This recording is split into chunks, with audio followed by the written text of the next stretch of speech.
Buenas noches, compañeras y docente. El día de hoy les hablaremos sobre el documental Ilusiones Perdidas, tres relatos contados por los documentalistas Juan Camilo Villamizar, Wendy Tatiana Niño y quien les habla, María Alejandra Chávez.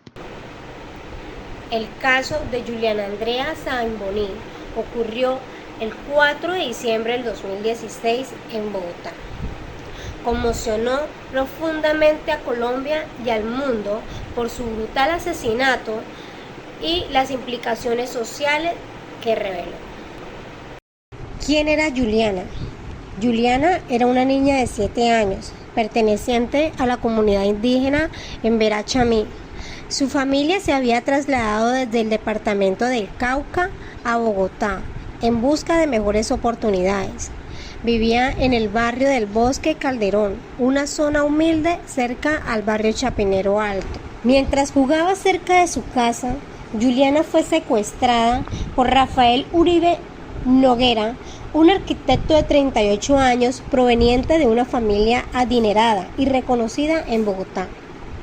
La llevó a su departamento en el edificio ECU 64, donde la abusó sexualmente, la torturó y la asesinó por asfixia mecánica.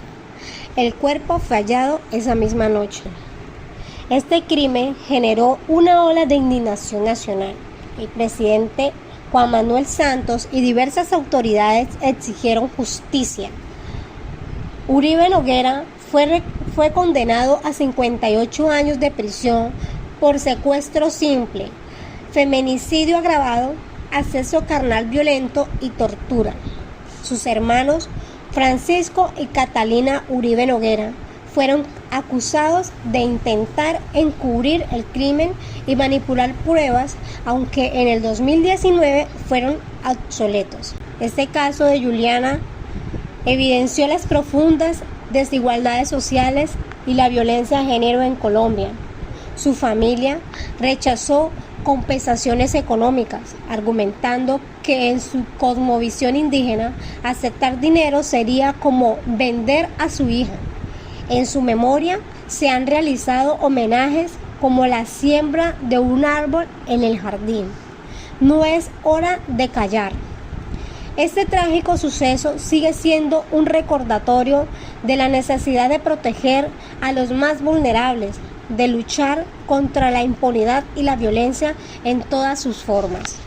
El caso de Sofía Delgado, una niña de tan solo 12 años que fue asesinada en Colombia, ha impactado de manera negativa ante todos nosotros, no solo por su atroz desenlace, sino también demostrando que la justicia no tiene la suficiente dureza para condenar crímenes a menores de edad. Esto nos demuestra que aún nos falta un poco más para poder proteger a nuestros menores. Este crimen devastó la vida de su familia y de una pequeña que aún empezaba a vivir, una niña llena de ilusiones y de amor para dar. Este hecho fue evidenciado en el Valle del Cauca por Brian Campo, que era vecino y dueño de la tienda donde se dirigía Sofía a comprar un champú para su perrito. El cuerpo fue hallado el día 17 de octubre del 2024. El 29 de septiembre del 2024, Sofía Delgado desapareció en Villa Gorgona, Valle del Cauca, tras salir de su casa para comprar un champú para su mascota. Fue vista por última vez en una tienda de mascotas propiedad de Brian Campo, de 32 años. El 17 de octubre, su cuerpo fue hallado enterrado en un cañaduzal cercano, con signos de violencia. ¿Quién fue el responsable de este atroz crimen de la pequeña Sofía? Brian Campo, dueño de la tienda y vecino de la familia, confesó haber secuestrado, asesinado y ocultado el cuerpo de esta pequeña. Aceptó los cargos de feminicidio agravado, secuestro simple y ocultamiento de pruebas. Además, ya había sido condenado en febrero del 2025 a 10 años y 7 meses de prisión por abuso sexual a una menor en el 2018. ¿Quiénes están involucrados? Según el abogado de la familia de Sofía, el exfiscal Mario ha señalado que podría haber otra persona implicada en este atroz crimen. Se refiere a Evelyn Rodas, pareja de Campo, quien fue inicialmente detenida pero liberada por falta de pruebas. La Fiscalía continúa investigando su posible participación o conocimiento del delito. ¿Cuál fue el desenlace y condena de Campo? El 22 de mayo del 2025, el juez condenó a Bryan a 58 años y 3 meses de prisión en una de las penas más altas impuestas en Colombia por este tipo de delito.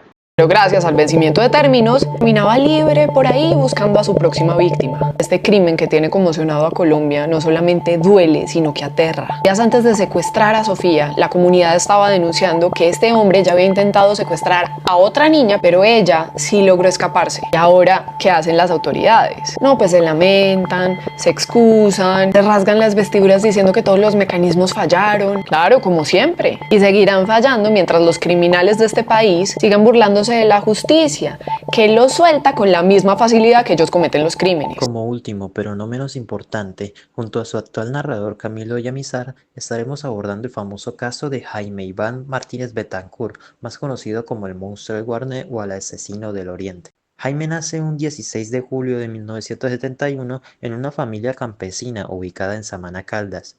Fue acusado de haber asesinado a 4 personas, entre ellas 2 niños, pero esta cifra llega a ser incierta, ya que el señor Martínez, al no recibir un beneficio por dar detalles del caso, decidió dar una información incompleta, dejando a las cifras a la deriva, pudiendo ser entre 20, 30 hasta cientos de personas, dichas por él mismo como una forma de burla hacia el sistema que lo tiene tras las rejas, ya que él no considera que ellos tengan la capacidad de encontrar la verdadera historia por su cuenta. No hay beneficio de nada. Supuestamente me daba de 12 a 15 años por el homicidio. Y ya después me dice, no, eso le da 60 años. Ahí no hay beneficio de nada. Le dije, ¿cómo así? Entonces yo directamente le dije, ¿sabe qué, señor Calvache? A usted le falta lo que a mí me sobra. Dice, ¿cómo así? Y yo, a usted le faltan huevos y a mí me sobran. Porque usted me dio la palabra de esto. Y ahora se me está volteando. No, pues es que eso ya es un delito de lesa humanidad. Y yo, un acuerdo es un acuerdo. Pero listo, hágale.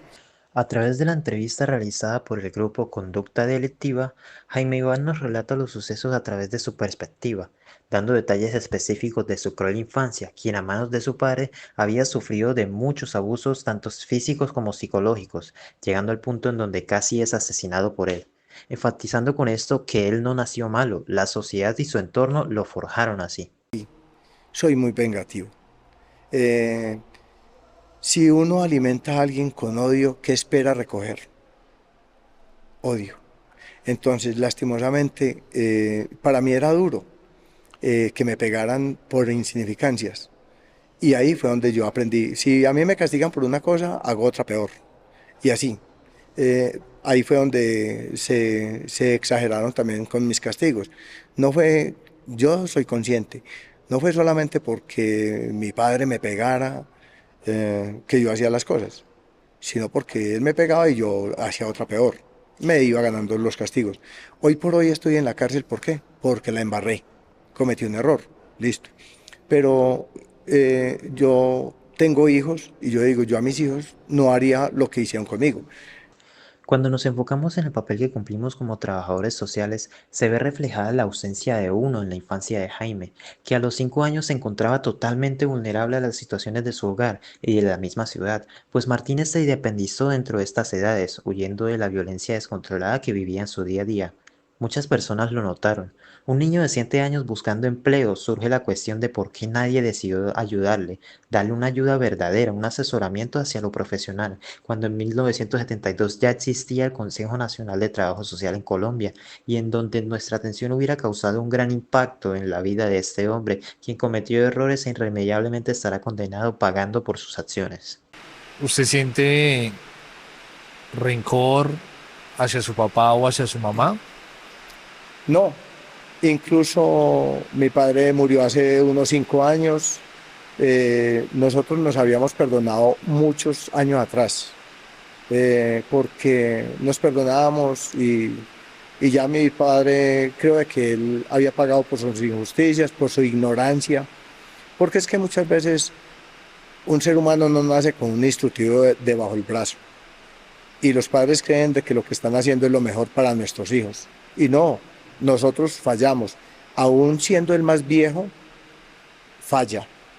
Nosotros todos los días estamos aprendiendo.